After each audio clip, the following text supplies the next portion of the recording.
A los 15 años, mi madre me echó de casa por sus nuevos hijos y su nuevo esposo, y me llamó carga. Años después, cuando logré estabilidad y compré una casa propia, recibí una llamada de un número desconocido. Hola, soy yo, tu madre. Tenemos grandes problemas. No seas indiferente, dijo ella. Temblando, le respondí. Tenía 15 años cuando mi vida se desmoronó. Suena como algo que dirías después de una ruptura, o de una pelea dramática con un amigo, pero para mí, fue el día en que llegué de la escuela y me di cuenta de que ya no vivía allí. La puerta principal estaba sin llave, lo cual era extraño. Entré, y al instante, noté el silencio, no había televisión, ni música, ni ruidos del bebé. Mi habitación estaba abierta, con la puerta de par en par, como si alguien hubiera estado limpiando. Pero cuando miré adentro, ya no era mía. Mis cosas habían desaparecido. Había 3 bolsas de basura junto a la puerta, ni siquiera estaban bien cerradas, una esquina de mi chaqueta asomaba por una, y mis cuadernos se salían de otra. En ese momento, mi madre salió de la cocina. No parecía enojada ni molesta, simplemente, parecía harta. Me dijo que tenía que irme. Sus palabras exactas fueron: ahora tengo una nueva familia. No puedo seguir haciendo esto contigo. Eres una carga. Esa palabra, carga, atravesó todo lo demás. No lo gritó, lo dijo como si fuera algo obvio, como si lo hubiera estado pensando durante mucho tiempo y, finalmente, hubiera decidido dejar de fingir. Su esposo estaba detrás de ella, sosteniendo a su bebé, mientras el niño pequeño estaba sentado en el sofá viendo dibujos animados. Fue como si hubiera entrado en la casa de otra persona, yo ya no pertenecía allí. Nadie discutió, nadie lloró. Recogí las bolsas y me fui. Eso fue todo. Me quedé a la intemperie esa noche, en un banco detrás de la gasolinera. No dormí mucho, pues el frío me despertaba constantemente, y cada vez que lo hacía, pensaba lo mismo una y otra vez: esto no puede ser real. A la mañana siguiente, apareció mi tía. Ni siquiera sé cómo se enteró, tal vez algún vecino se lo dijo, pero no perdió el tiempo haciendo preguntas.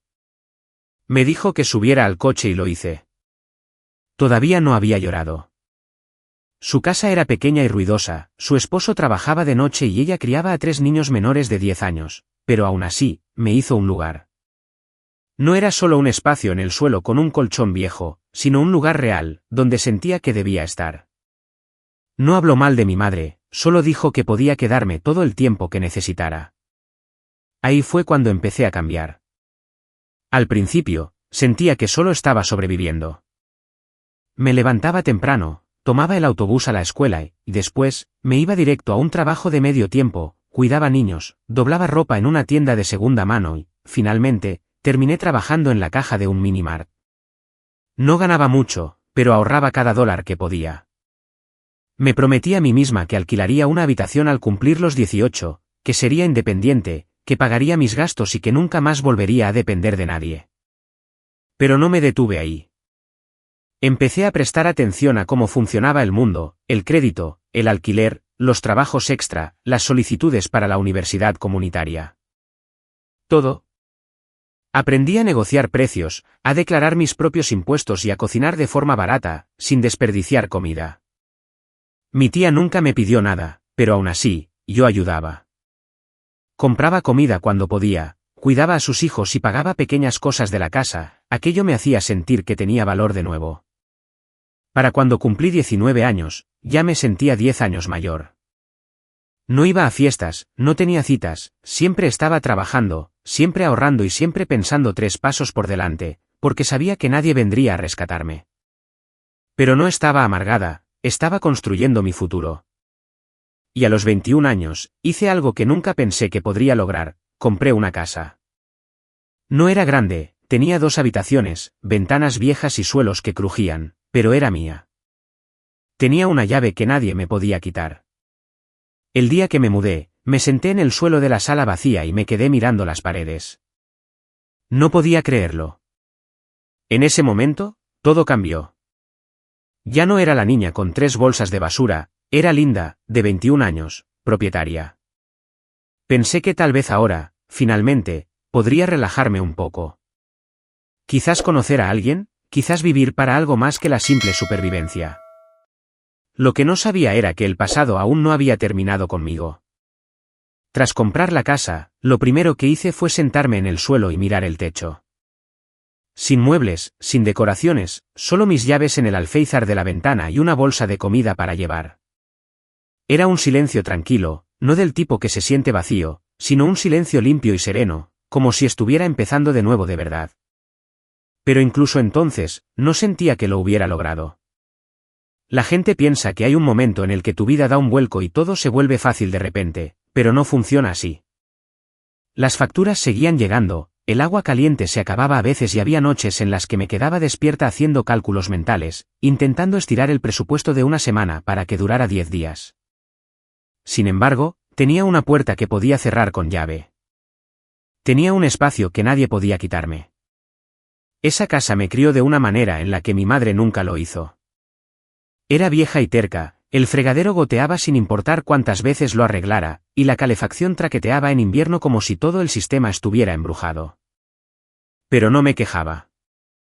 Aprendí a hacer cosas que nunca había hecho antes, sellar ventanas, pintar paredes desconchadas, reiniciar un disyuntor.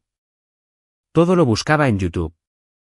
Trabajaba constantemente, la ferretería me daba horas suficientes para pagar la hipoteca y los servicios, y por las noches hacía trabajos en línea, como editar documentos, diseñar folletos o responder encuestas que pagaban $5 cada una.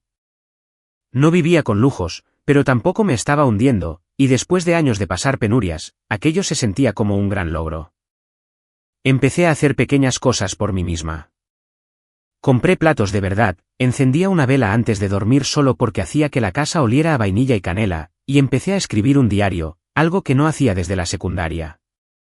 Cuando llegó la temporada de impuestos, me senté a la mesa de mi cocina, rellené todo yo sola y lo envié por correo con un profundo sentimiento de orgullo.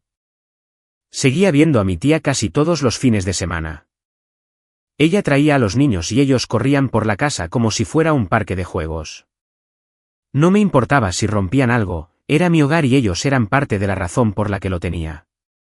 A veces ella me miraba, simplemente sacudía la cabeza y sonreía, creo que a ella también le costaba creer lo lejos que había llegado.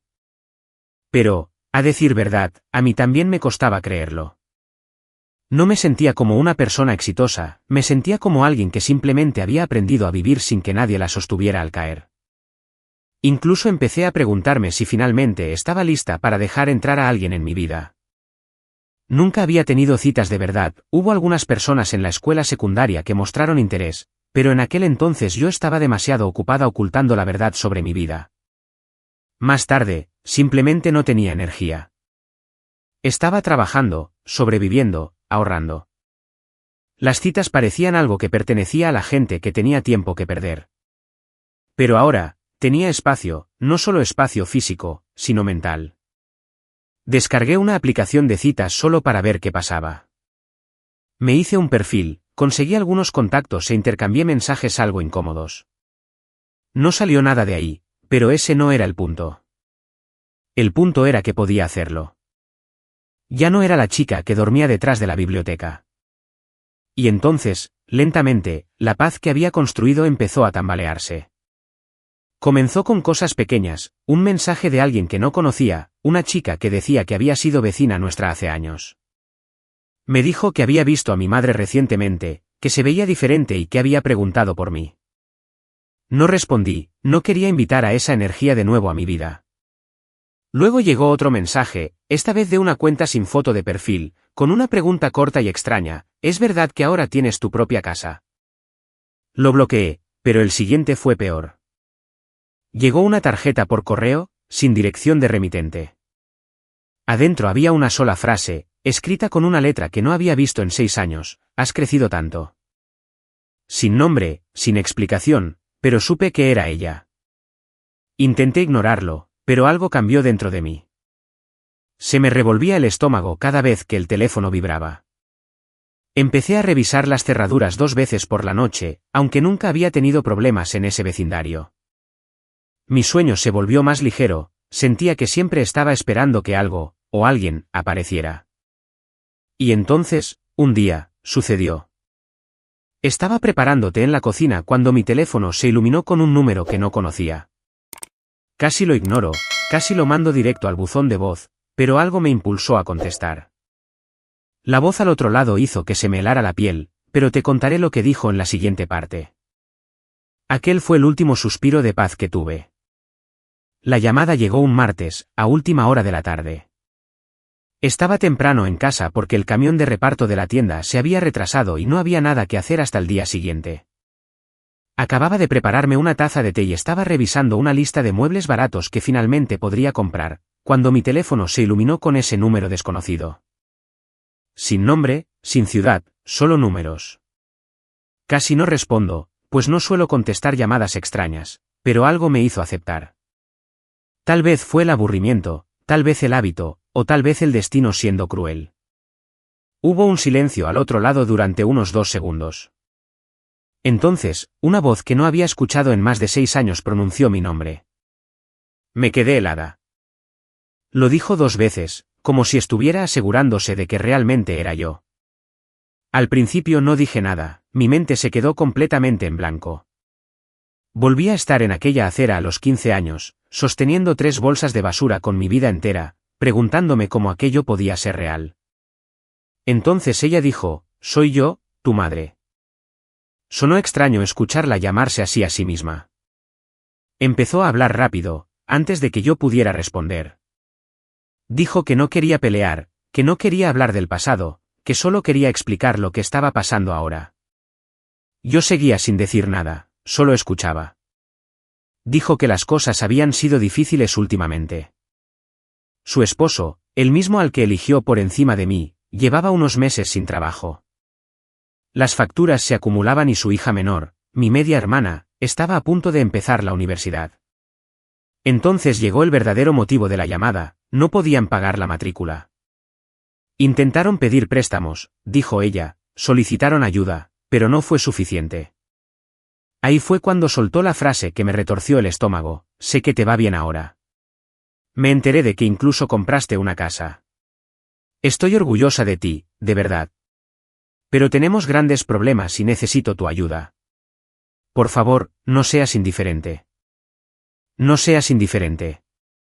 Esa fue la frase que usó, como si yo fuera una extraña fría a la que le rogaba misericordia. No la hija a la que echó, no la adolescente a la que dejó sin hogar. Habló durante mucho tiempo, dijo que llevaba meses pensando en llamarme, que no sabía cómo hacerlo y que sabía que había cometido errores. Incluso intentó reír en un momento, como si pudiéramos fingir que todo era normal, como si solo fuéramos una familia que pasó por una mala racha. Le pregunté cómo había conseguido mi número. No respondió directamente, solo dijo que tenía sus métodos. Me dijo que quería que nos viéramos, que podíamos hablar cara a cara y que eso ayudaría a aclarar las cosas. Lo hizo sonar como un reencuentro, como si fuera el comienzo de una reconciliación. Pero todavía no se había disculpado. Ni una sola vez. Después de la llamada, no me moví. Me quedé en medio de la cocina hasta que el té se enfrió. Quería gritar, quería lanzar mi teléfono contra la pared, quería borrar cada recuerdo que tuviera de ella. Pero, más que nada, quería entender por qué pensaba que podía volver a mi vida así, de la nada. 6 años. 6 años de silencio. 6 años sin verificar si yo estaba viva o muerta. Y ahora me pedía ayuda. No por mí, no para arreglar algo entre nosotras, sino por su otra hija, la nueva, la que sí se quedó. Intenté convencerme de que no importaba, de que ella era solo alguien a quien conocí en el pasado y que yo no sentía nada. Pero lo sentía. Lo sentía todo, la rabia, la tristeza y esa parte enferma de mí que todavía quería que ella se preocupara, que todavía quería que fuera una madre, que todavía quería que preguntara por la niña que yo solía ser, la que ella abandonó. Esa noche llamé a mi tía y se lo conté todo. Ella escuchó sin interrumpir. Y cuando terminé, no me dijo qué hacer, solo dijo una cosa, sea lo que sea que elijas, estamos contigo. Eso me hizo llorar. A la mañana siguiente, le envié un mensaje a mi madre. Dije que podíamos vernos en un lugar público, en un terreno neutral. Respondió casi de inmediato, enviándome una ubicación y una hora. Me quedé mirando el mensaje mucho tiempo. Esto no era un comienzo, yo no esperaba milagros ni calidez, pero necesitaba verla una última vez. No por ella, sino por mí. La mañana siguiente a la llamada, me quedé mirando el mensaje en mi teléfono durante mucho rato. Había fijado el lugar y la hora como si fuera una cita normal, como si fuéramos dos personas poniéndose al día después de unos años, y no una madre y una hija con 6 años de silencio y un pasado destruido entre ellas. No respondí de inmediato, simplemente lo dejé ahí, sentado en mi pantalla como si no quemara. Todo ese día no pude concentrarme, ni en el trabajo ni en casa. Todo se sentía extraño. Seguía imaginando escenarios en mi cabeza, ¿qué diría ella si yo aparecía? ¿Qué le respondería yo? A veces imaginaba que terminaba en perdón, otras veces, me imaginaba levantándome y saliendo sin decir palabra. Y también estaban las versiones en las que ella ni siquiera se presentaba. Me dije que no necesitaba esto, que ahora era fuerte, sólida y que estaba rodeada de gente que realmente se preocupaba por mí. Que no le debía nada, ni tiempo, ni una conversación, ni siquiera una mirada. Pero luego recordaba cómo pronunció mi nombre por teléfono, como si estuviera intentando recordar cómo decirlo, y aquello rompía algo en mi interior. No quería que pasara, pero pasó. Seguía escuchando su voz, esa frase una y otra vez, tenemos grandes problemas. No seas indiferente.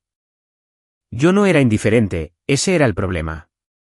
Empecé a recordar cosas en las que no había pensado en años. No el día que me echó, porque eso nunca lo había olvidado, sino pequeñas cosas de antes, el olor de su perfume, la forma en que tarareaba mientras doblaba la ropa, los momentos en los que creí que me amaba. Recuerdos que no tenían por qué volver. No hablé con nadie al respecto durante unos días. No quería escuchar consejos. Sabía que la gente me diría que no fuera, que ella no se lo merecía y que tenía demasiado que perder. Pero también sabía que si se lo contaba a alguien, se volvería real, significaría que realmente lo estaba considerando. Caminé con esa decisión pesándome, estaba bien durante una hora y, de repente, sentía que me hundía de nuevo. Lo peor era que todavía había una parte de mí que quería algo de ella. No dinero, ni siquiera una disculpa, solo algo honesto, algo que nunca obtuve. Pero también sabía quién era ella. Sabía lo que ya me había demostrado. Sabía lo rápido que podía desaparecer cuando le convenía. Así que cada noche iba y venía, ve, no vayas, ve, no vayas. No respondía al mensaje. Seguía pensando que me decidiría a la mañana siguiente, pero cada día me despertaba sintiendo que no había avanzado ni un milímetro. No tenía miedo de verla, tenía miedo de lo que aquello pudiera hacerme. ¿Por qué? ¿Y si entraba en ese café y no veía nada en sus ojos? ¿Y si me sentaba frente a ella y me daba cuenta de que había pasado años esperando a alguien que nunca existió? Y lo que era peor, ¿y si me iba sintiéndome vacía otra vez? ¿Y si el simple hecho de volver a entrar en su mundo, aunque fuera por un minuto, deshacía todo lo que yo había construido? Aún así, no pude borrar el mensaje. Seguía leyéndolo como si la respuesta estuviera enterrada en algún lugar del texto. Me dije a mí misma que no iría. Durante días, me aferré a esa decisión como a un escudo. No quería darle la satisfacción, no quería abrir puertas viejas que ya había sellado. Pero la mañana de la cita, algo cambió. Me senté en el borde de la cama mirando la hora en mi teléfono. Pasaron 10 minutos, luego otros 5. Me levanté, caminé por la casa, volví y me senté de nuevo. Mi corazón no latía rápido, pero algo más profundo tiraba de mí. No era miedo, ni rabia, era curiosidad. Se sentía mal querer algo de ella, especialmente después de todo. Pero me di cuenta de que no quería dejarlo en el aire, necesitaba saber quién era ella ahora. No por ella, sino por mí. Había pasado demasiados años intentando descifrar si había imaginado lo peor de ella o si realmente se había convertido en esa persona. Así que fui. El café estaba en una zona tranquila de la ciudad, un lugar familiar pero alejado de cualquier cosa significativa en mi vida. Un lugar donde ninguna de las dos tenía historia, que es probablemente por lo que ella lo eligió. Llegué 10 minutos antes, otra vez. Casi me voy 2 veces antes de que ella entrara. Se veía diferente, pero no de la manera en que el tiempo suele cambiar a las personas.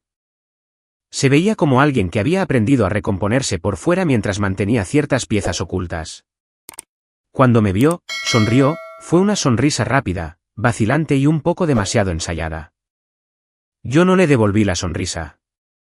Se sentó, cruzó las manos frente a ella y dijo mi nombre como si le sorprendiera que yo todavía respondiera a él. Empezamos con una charla trivial. Preguntó por el trabajo, por la casa y si todavía mantenía contacto con alguien del pasado.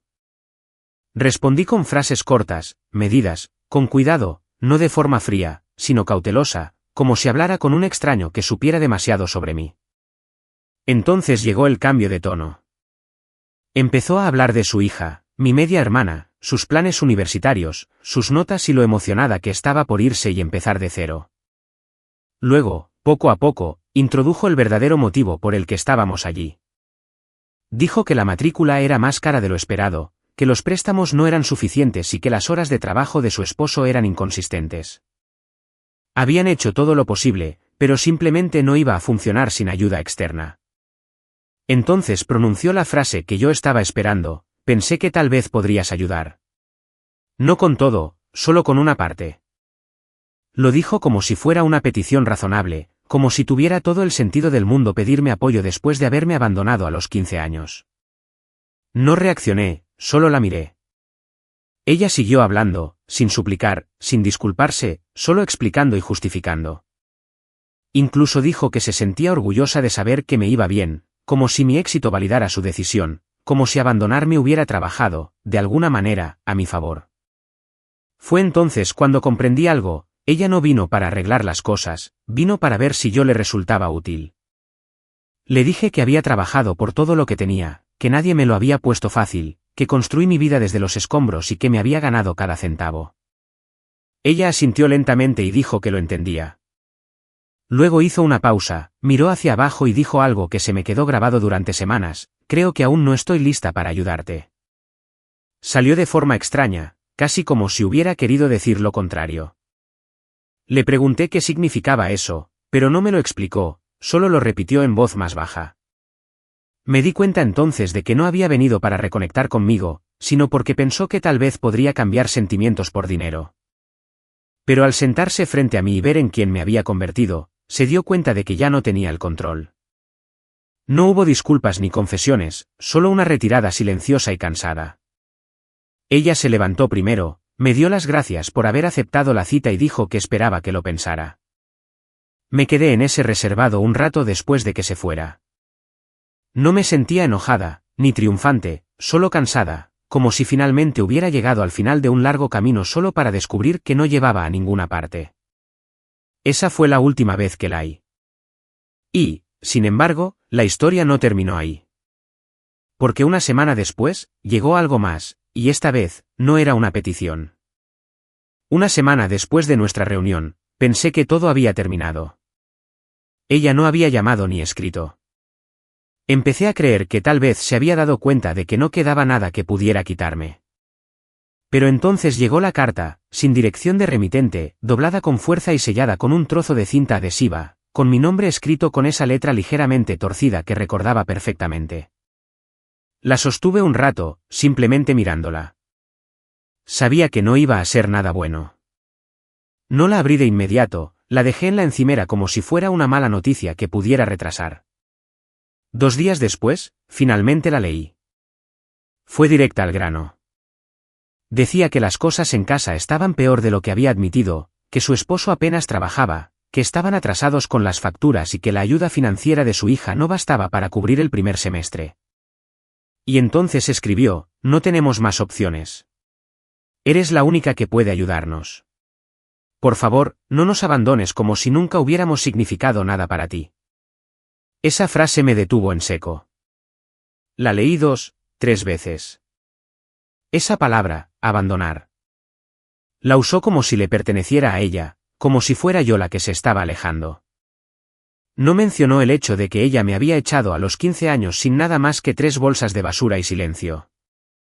No mencionó la reunión ni las cosas que cayó mientras estábamos sentadas una frente a la otra. Simplemente pasó directo a la presión, directo a la culpa, sin disculpas, ni rastro de reconocimiento por lo que había hecho. Lo que dolió no fue la petición, eso lo esperaba, lo que dolió fue la facilidad con la que retorció la historia, la rapidez con la que se convirtió en la víctima. Me senté a la mesa de mi cocina, la que compré de segunda mano y arreglé yo misma, y sostuve esa carta como si pesara 100 kilos.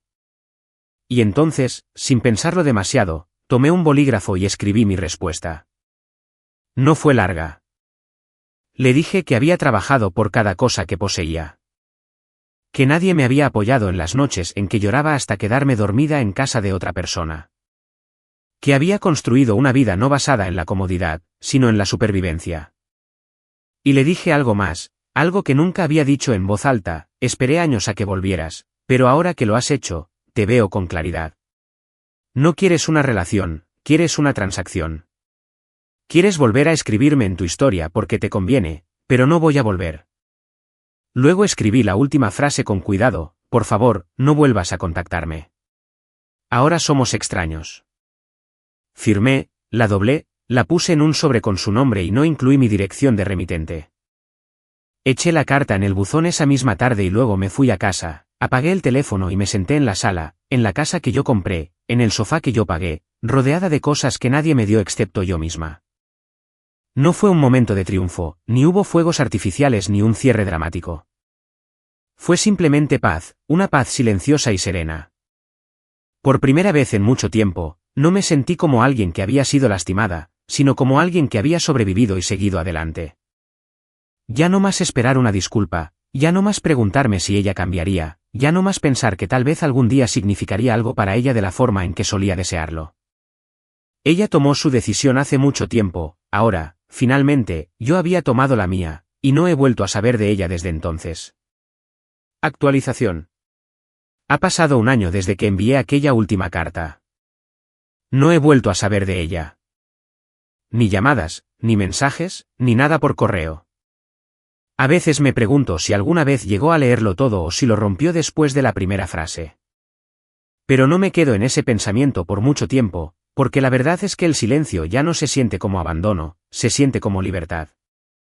Al principio, esperaba alguna secuela emocional, como despertarme una mañana aplastada por la culpa o el arrepentimiento, pero nunca llegó. En cambio, lo que siguió fue algo que no esperaba: espacio. Espacio mental real.